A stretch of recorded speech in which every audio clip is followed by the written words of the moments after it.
Hello, my name's John Adelot, and I want to talk about light. Without light, we cannot do photography. And light's really important. Oh, that's better, more light. To understand light, you have to divide it up and make it simple. So basically, I've come up with 4 properties of light. And we have lots of terms that describe each property of light. Example, we refer to light as being soft or hard or diffuse or specular. And they all fit into the quality property of light. And we can take the next one, we can take bright or dim or a ratio.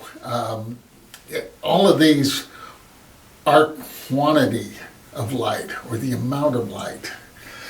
The third category would be direction, and we can put backlight and side light and rim light and other terms like that all fit into the direction of light. And the fourth property is color. And color, we talk about color temperatures, we talk about warm light, cold light, and the effect. Well, each one of these properties has an effect on your photography and how you do it. And so what I'm going to do is I'm going to talk about each individual property one at a time. But first, there's this last term, and that's contrast. And contrast fits into all 4 properties of light. And they all affect the contrast of an image. So anyway, hopefully this is going to be very informative for you as we go through the individual properties of light. Quality of light. It really comes down to whether it's hard or specular or soft and diffuse.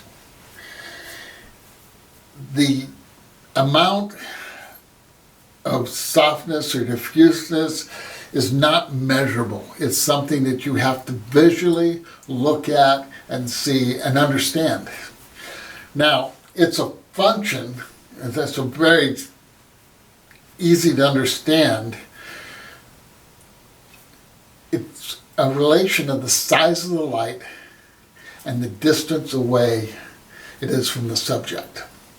To give you an example, our sun is a huge light, but it's 93 million miles away. And at 93 million miles, it's a specular or a hard light source. The key to looking at lights is the edges of the shadows.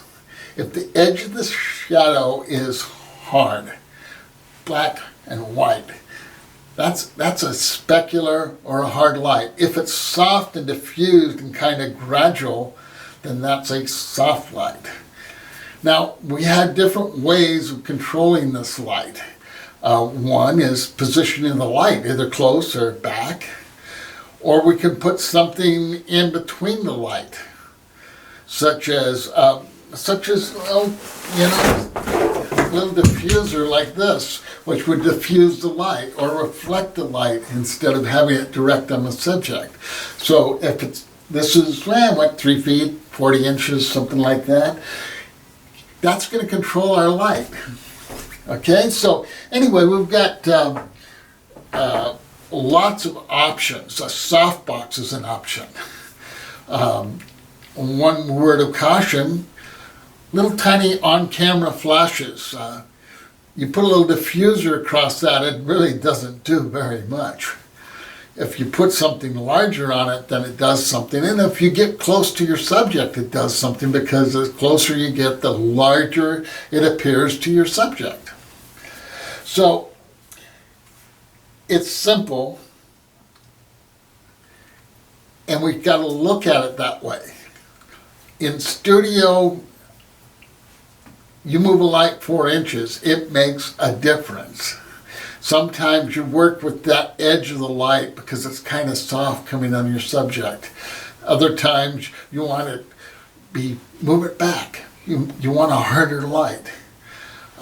Reflectors. Reflectors have to fill in, but a big reflector fills in more than a tiny reflector.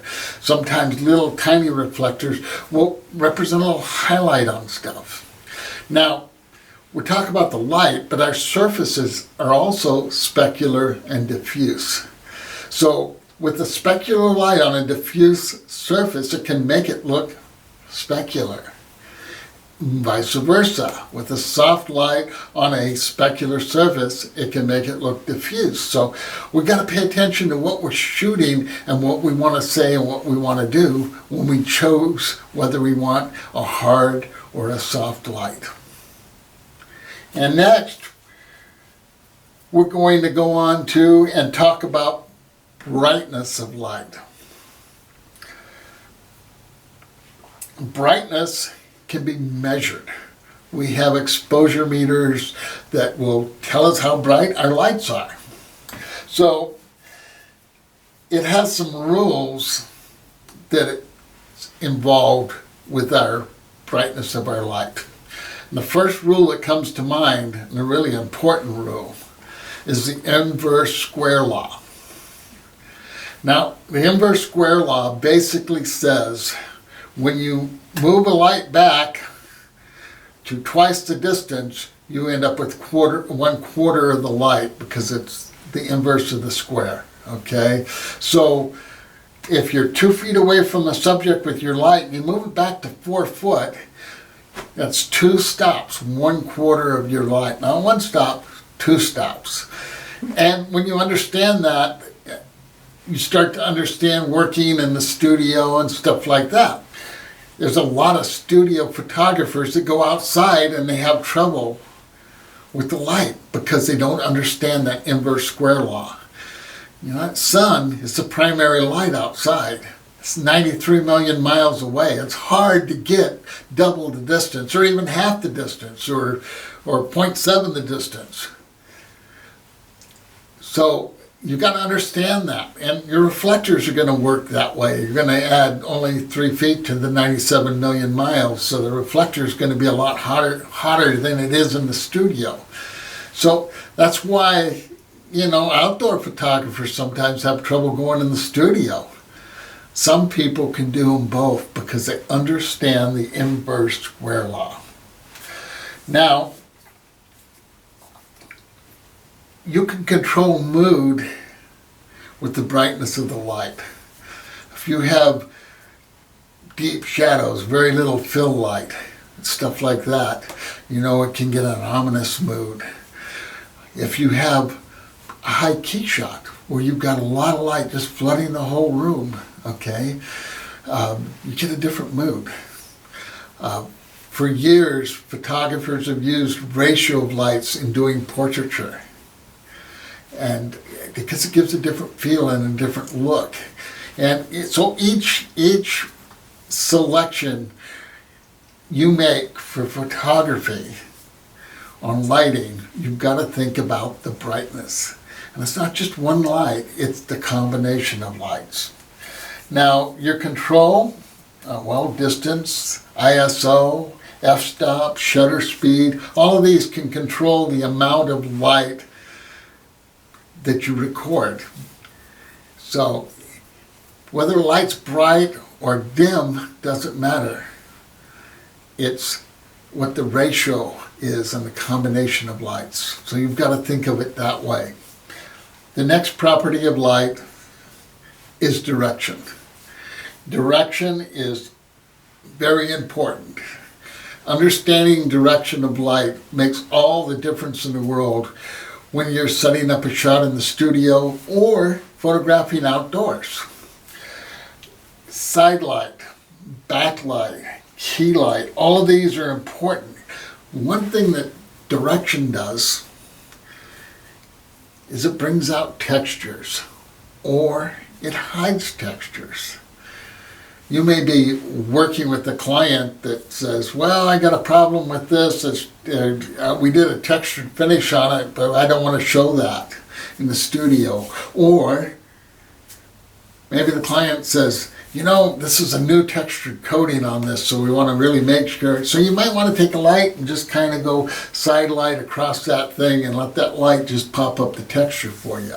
It's a very simple process, but you've got to be aware of it. And direction is important. Now, you go outdoors, and the old Kodak little film thing that come with your film, and you looked at it and told you make sure the light is up over your shoulder. That's kind of flat lighting. Maybe it's safe lighting. That's why it's in there. Why did I say that? But as far as getting a dynamic outdoor shot, that's probably not where you want to be. You want to be maybe 90 or more degrees away from that light. You want that side light. You want the textures to come out and stuff. So in order to control light, okay, we can move a light, but if the light's the sun, it's a little hard. So you got to move your position and maybe even your subject. If you can. Sometimes you can only wait for a different time of day to get the light you want. Indoors, a little more liberal. You can move your lights, you can move them back and up and down and all different directions to get what you want, okay? But camera angle, time of day, and position of lights, all very important in photography and all visual arts for that matter. The next subject is color of light. Color of light it's a simple concept. Light varies in color,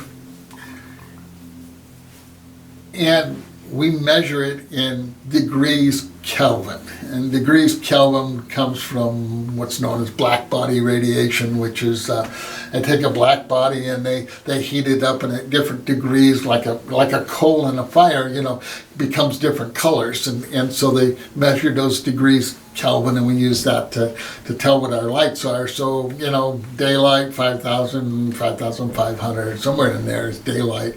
It varies throughout the day. Sunset is a lot colder in degrees Kelvin, but warmer is the way we describe it because it visually looks warmer. And sunrise, the same thing. So, but degrees Kelvin comes in when it comes to color balance. And color balance, the definition of color balance is when your neutrals, your blacks, your whites, and your grays, okay, have no color influence. And that's a great thing. And in the studio, if you're shooting a product, you probably want that. But let's say you're shooting a sunset or a sunrise outdoors, you probably don't want that, because it would take the whole mood and the feel out of the picture.